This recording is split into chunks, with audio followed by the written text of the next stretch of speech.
Monday morning, August 5th, 2024. I'm in Jackpot, Nevada.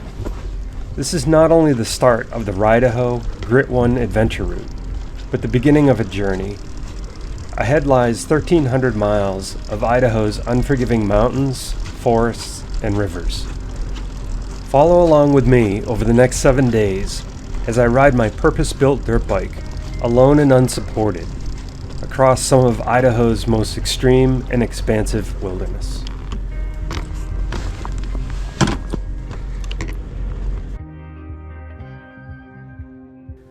This will be my third trip into the mountains of Idaho.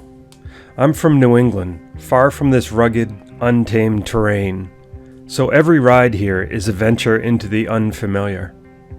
In the summers of 2022 and 2023, I took on the infamous Tour of Idaho challenge.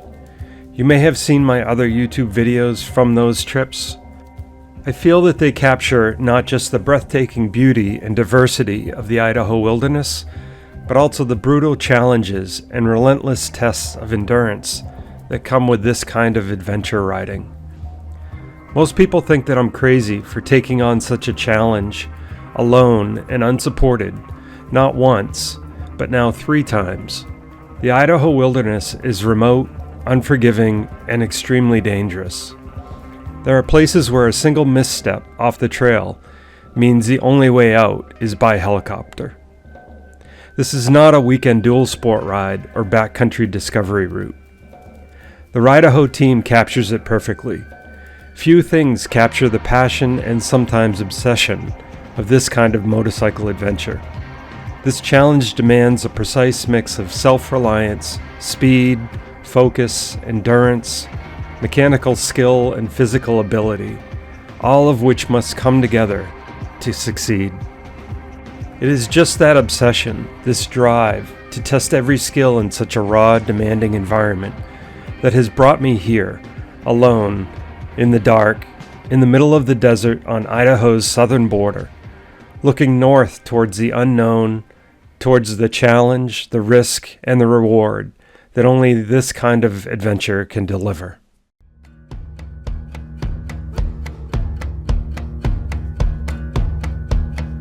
Lonely shadows following me, lonely ghosts come a-calling, lonely voices talking to me. Now I'm gone, now I'm gone, now I'm gone. And my mother told me, son, let it be. Sold my soul to the calling, sold my soul to a sweet melody. Now I'm gone, now I'm gone, now I'm gone. Oh, give me that fire. Oh, give me that fire. Oh, give me that fire.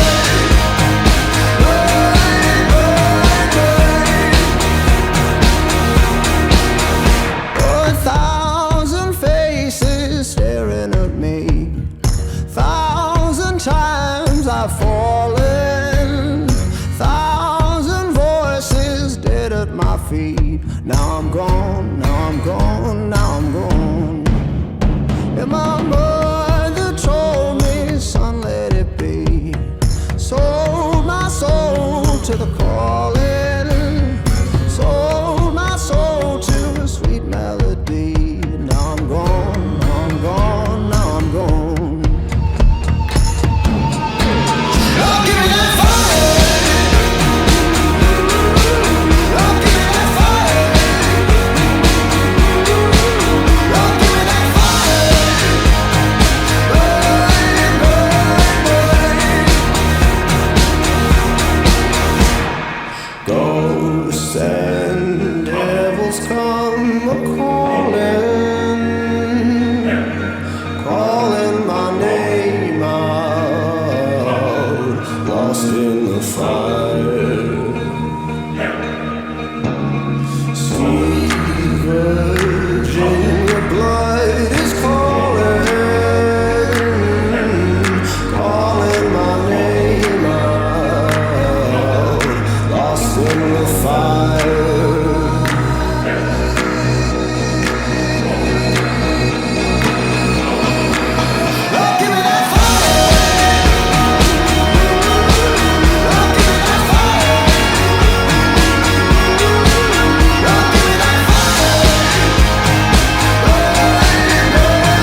Ridaho GRIT 1 is a 1,300-mile route that threads together hundreds of trails, stretching the entire length of Idaho. Along the way, riders encounter additional single-track trails and specialized challenge sections that push both skill and endurance. Completing the full 1,300 miles alone is a monumental achievement. For those seeking to push the limits even further, there is true grit. To earn this distinction, riders must complete 95% of the designated 400 trail miles and successfully complete 3 special challenge trails. Since the route was posted in 2016, only 5 people before me have completed this goal. Only a handful of riders attempt this route each season, all aspiring to join that elite group who have proven themselves in conquering one of the toughest motorcycle adventures in the country. I've spent the past 8 months preparing for this moment, fine-tuning every detail, every option, and possible scenario. And now I'm ready to test myself and to join that select group of people, daring enough, or perhaps crazy enough, to take it all on. From the state line, you travel 30 miles east on open farm roads and double-track trails until you reach the Purcell mountain range. It is then about another 50 miles on a combination of old double-track roads and single-track trails. There are a lot of exposed rolling mountains and curious cows along the way. Once out of the mountains, you pick up a county road and burn pavement for about 20 miles north and then cross over the Snake River.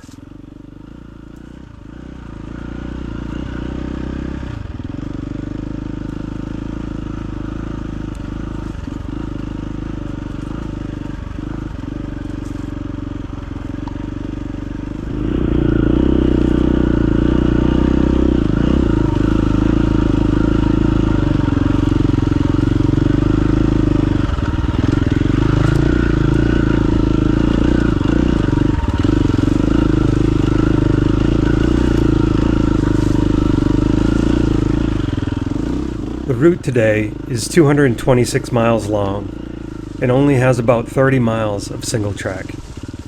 Though these trails are not necessarily hard, the difficulty comes from the overgrowth and lack of trail maintenance on them. Following the trail through the overgrowth and battling downed trees was going to be today's challenge.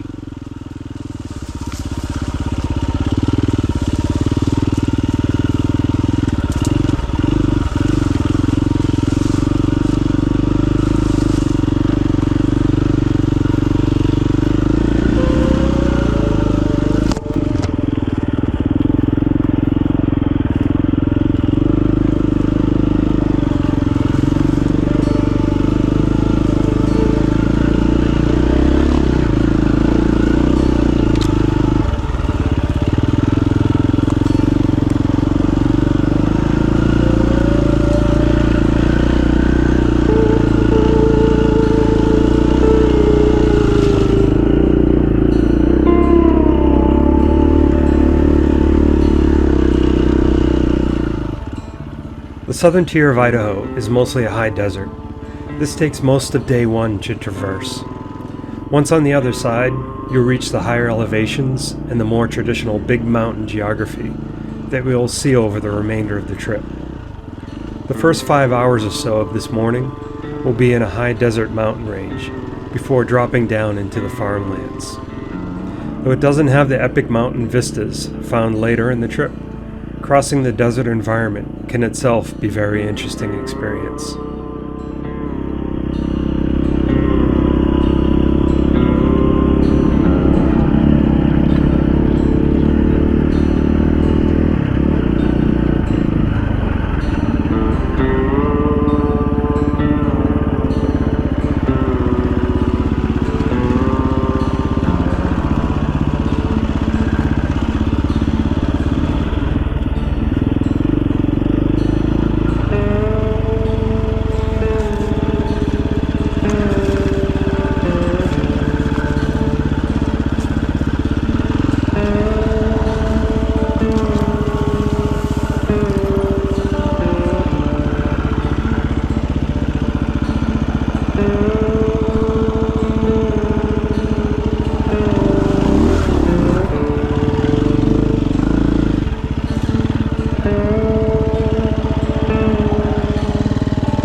As I mentioned earlier, I'm riding this trip completely solo and unsupported.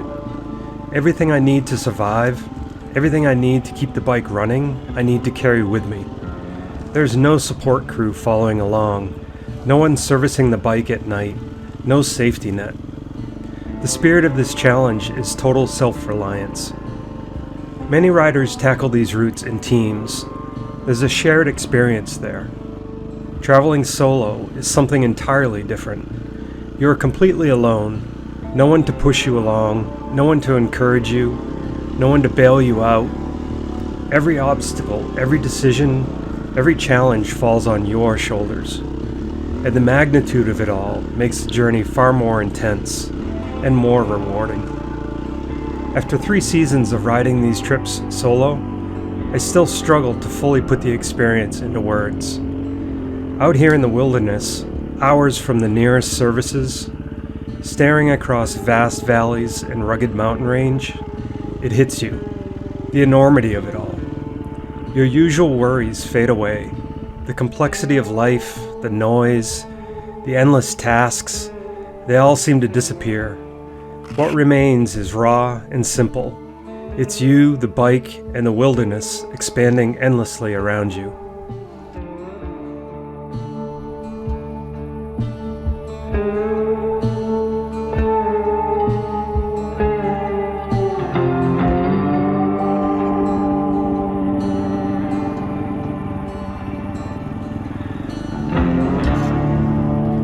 They say it's key to live life in the moment, to forget the past and to stop worrying about the future, and exist entirely in the moment. This adventure forces that on you.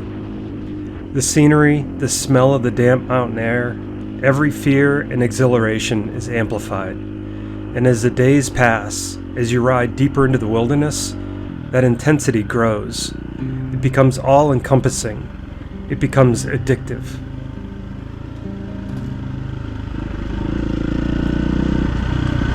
When I go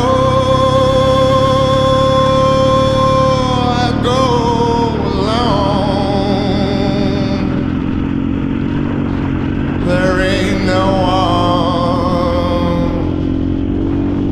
one ever looking out for me. Just the sun.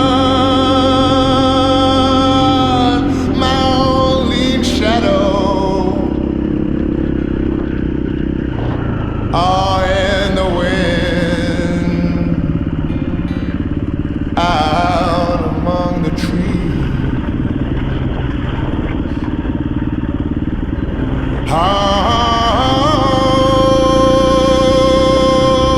Home is far beyond long lost horizons. Home I never see.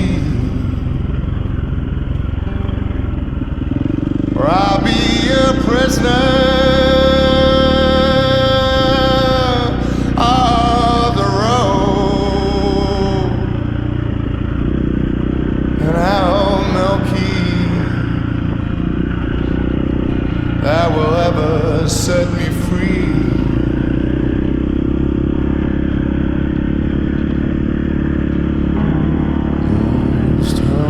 On my bed,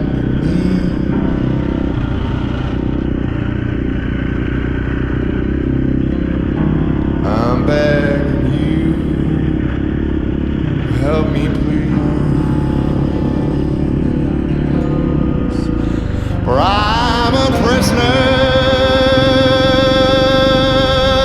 of the road, and I hold no key that will ever set me free.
This is Cold Spring Canyon. A two-person team passed through here a couple days ahead of me.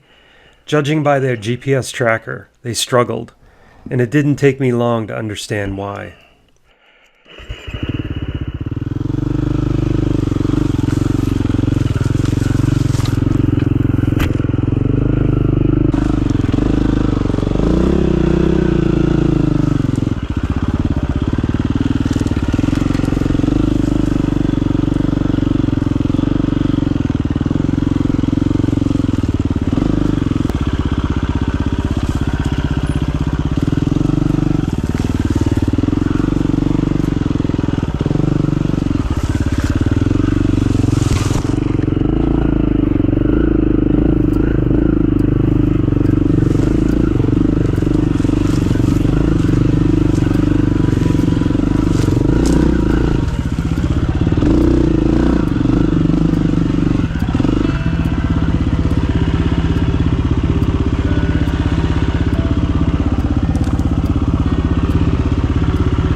This single mile of trail took me 30 minutes to fight through, and it drained more than a couple hours worth of energy. Out here, on rides like this, every ounce of energy matters. Endurance is everything. A mile-long challenge like this might not seem challenging on paper, and it may be one of the trails you look for on a normal day ride with friends. But these grit routes can stack up 5 or 6 of these situations in one day. And when it demands everything from you, your balance, your focus, your strength, it takes a toll that sticks with you. We only have so much to give, like fuel in the tank. And when it runs low, out here in the mountains, things can turn bad fast.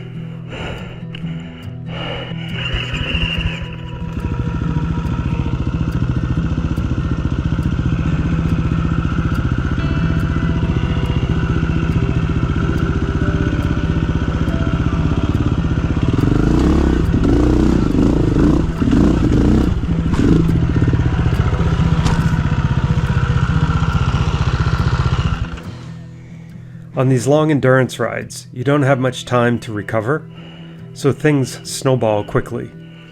This 1 mile probably cost me as much energy as an easier 10-mile trail. These are the hidden calculations I make constantly during the ride, judging terrain, time, and energy, always planning for the miles that still lie ahead.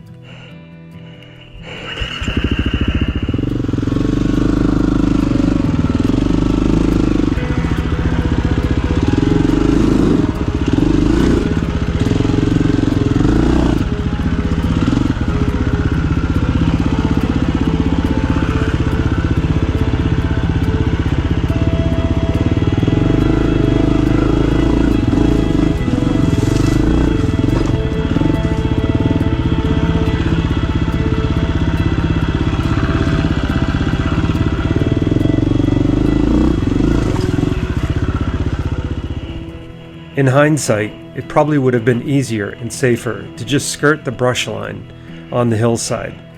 I see it now, over there to my right, clear as day, but that option never occurred to me at the time. This hyper-focus on the problem in front of you is a common occurrence. It gets worse as the days add up and fatigue sets in. This is another one of the challenges to manage and to deal with out here. When you are faced with a problem, you need to stop and assess the situation and constantly keep evaluating your options and adjust.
This is the start of a beautiful 13-mile single-track trail. This is by far the best trail of the day. It will lead me over the northern edge of the range, and then down through Harrington Fork Canyon, where I'll hit pavement and burn north to the Snake River Gorge.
I am now 6 hours into the day, and I've covered 95 miles. I have another 125 miles of open desert and jagged canyons to cross before the end of this section. I'll take a quick stop here for fuel, snacks, and load up on water.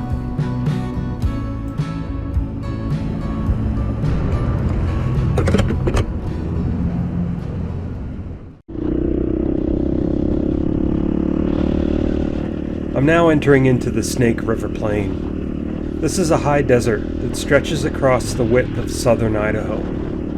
The route for the remainder of the day will be 2-track range roads and secondary roadways.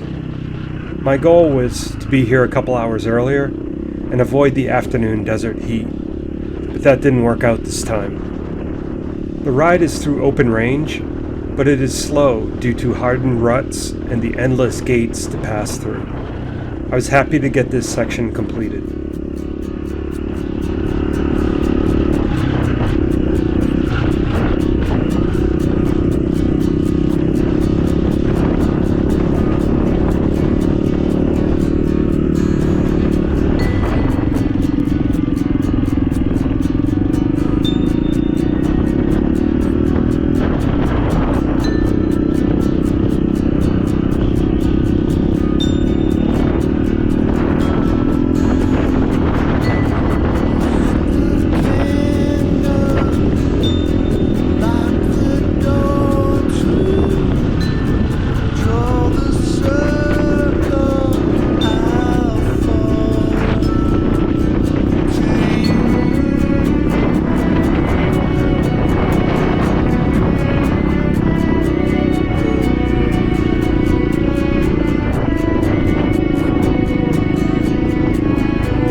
Leaving the Snake River Gorge, it was 75 miles across the plains, to where I start climbing back into the canyons and foothills along the northern edge.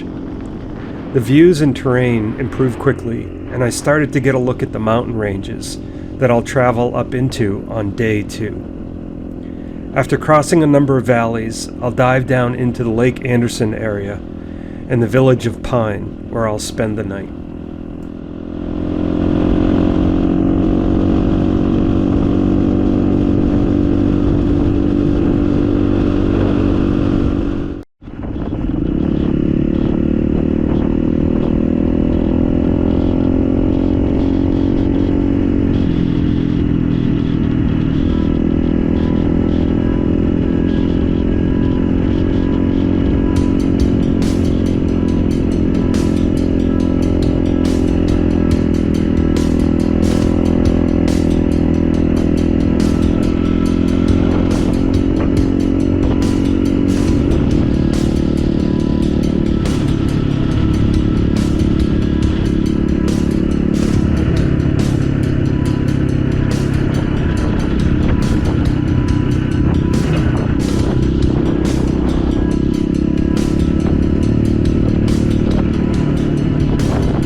This is the southern edge of the Camas Prairie, a vast basin stretching east to west, about 50 miles wide and 12 miles across.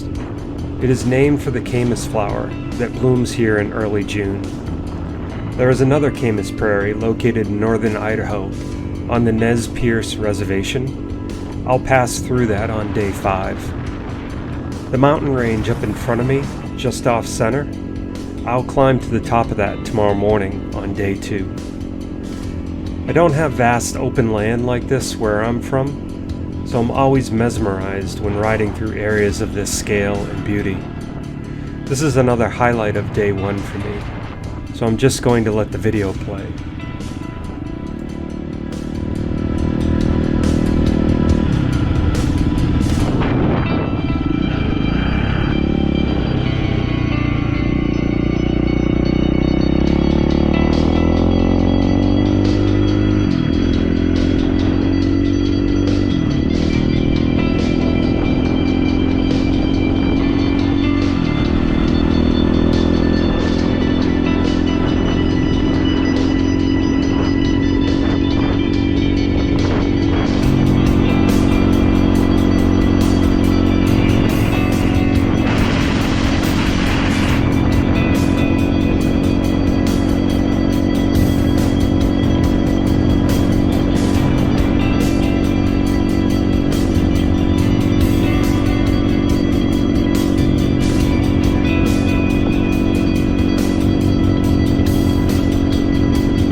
Day 1 is now complete.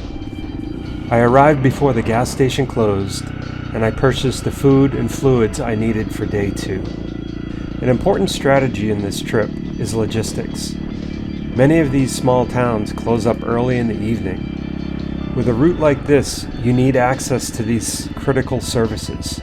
And in this case, there are no towns on day 2. No option for fuel or food anywhere along the whole 175-mile route. So getting here on time to set myself up for tomorrow is critical. So stick with me for day 2, where we dive straight into the legendary Idaho mountains and ride 85 miles of single track and ATV trail right out of the gate, including the spectacular 10,000-foot Iron Mountain Lookout.